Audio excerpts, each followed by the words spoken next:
Hope Cook with Dermcast.live.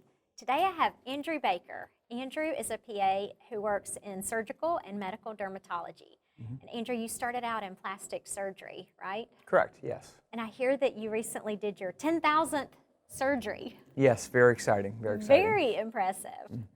So Andrew is talking to us today about coding in surgery and with procedures. So I'm excited to hear about this because so many of us undercode or we worry that we're going to overcode. So tell me, what are some of the common things that you see that PAs do? Yeah, well, coding is not necessarily everyone's, favorite thing about practicing dermatology.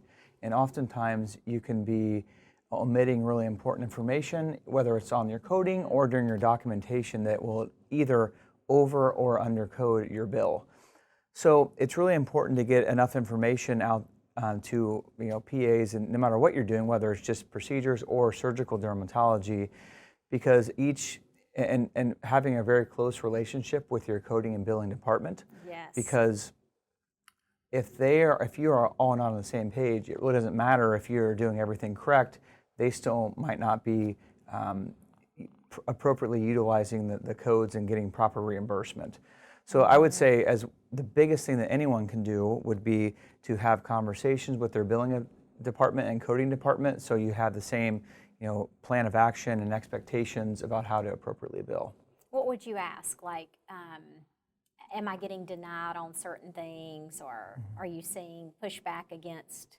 Is that kind of what you're talking about? Yes, and then also having some transparency with them about what you're actually billing out every year, and then also what you're receiving for your services. And a lot of people have a hard time initiating that conversation, and understandably so. But the longer that conversation does not happen, the longer you're possibly not getting appropriately reimbursed for your services. Yeah, so how do you know what average is? Like, are there resources that you can look at to see, like, all right, a PA who sees this many patients and does this many procedures should expect this much? Not really, at least from my perspective and personal experiences, because everyone does things differently. I might not see nearly as many patients as you do, but I might be doing way more highly reimbursed procedures than you do. So we could work the same amount of hours, and or vice versa. You could bill twice as much as I do, and we work the same amount of hours. So really, it matters on what you're doing, if it's medical, surgical, cosmetic, or some combination of all of them. There are different kind of like tiers of reimbursement levels depending on what you're doing. So you really just need to educate yourself about what you're billing and talk to your billing department. Yes, and then also having some form of communication about, let's say I billed out $1 million this year, how much are you actually collecting on my behalf? Is it you bill out $1 million and they collect $900,000, or is it you bill out $1 million and they collect $500,000? That is very insightful, and it can uncover some potential problems. Gosh, you are so right, because I have my head stuck in the sand like a lot of PAs when it comes to how much I collect versus how much I build. You got your MBA, right? After PA school? Yes. Is that because you were interested in things like this? It was more of a personal goal. It's something I'd always wanted to do, and as I was advancing through my career into some leadership roles and some entrepreneurial avenues, I just felt that it was the right decision. Obviously, there's lots of advanced degrees that people can get, but for me, at that point in my career, it really helped me out quite a bit. Yeah, that's wonderful. So how often do you recommend PAs look at their numbers? At least quarterly. Annually is like an absolute definite. Okay. If you're a new graduate, though, it's not really that insightful to look at it after your first 3 months, because you're orienting and not super busy. But after you've been in your clinic for a year, quarterly, just to see, because if you're doing something wrong, you would like to know, as opposed to waiting a full year, for example, and then having to just not get that reimbursement.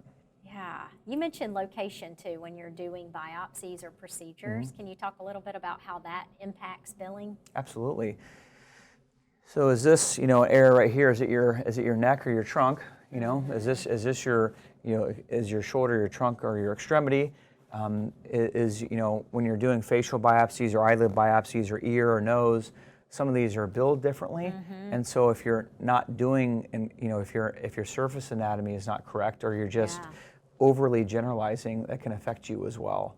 So definitely important, because the head, neck, and some of the mid-facial structures do reimburse higher. So if you're biopsying on the eyelid, but you're saying it was the cheek, those are going to be different reimbursements. Yeah, and you have to pay attention to where your medical assistant clicks if they're the ones in the room, because they may click down here and it was really supposed to be an eyelid.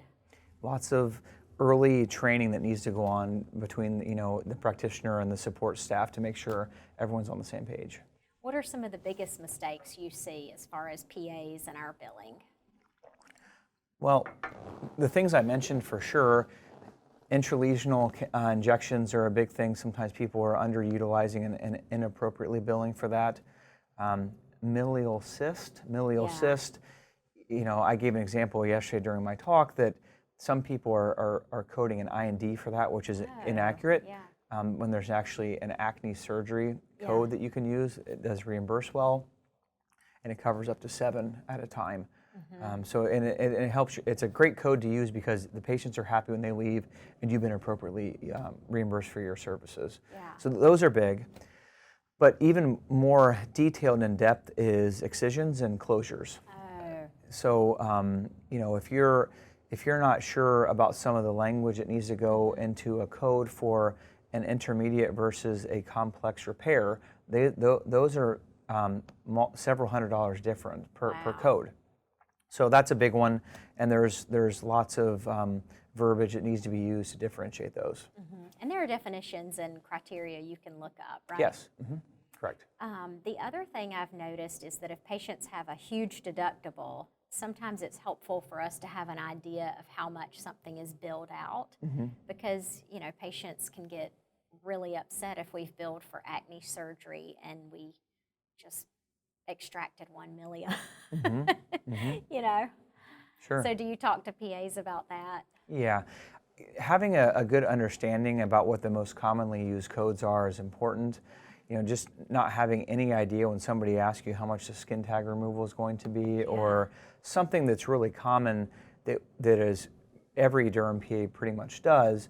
You should have a good, I would say a top 10 rule about things that you know how much it is, so that you don't have to stop what you're doing and go ask somebody. You can have just a basic, like I would expect around this. And usually when you do that, patients are receptive. That's a great piece of advice, like have a little cheat sheet. And then there are certain things that I have found aren't reimbursed at all, like a corn scraping, or have you found that to be the case? Paring down, that's something that's been denied over and over again. But, some of depending on the practice you work in and the patients that you have, skin tag removal is a good example, because a lot of people come there specifically for that, or try to add it on at the end of their visit. And it's just a good, some insurances are getting more challenging to get certain procedures approved. So it's always just good to have the discussion with the patient that, even though this skin tag is red, it's bleeding, it's getting caught in your clothing, there's a chance your insurance still might not reimburse this. And for us to do this procedure, we need to, cleanse the area. We have to use our, medicine to anesthetize this, and it does cost us, so we do need to create a bill for it. Obviously, there's a more creative way to explain it to a patient, but it's important to just be transparent about that. No, that's excellent advice. Yeah, this has been very helpful. Thank you so much for joining us today. Sure, happy. Hope Cook with Dermcast TV.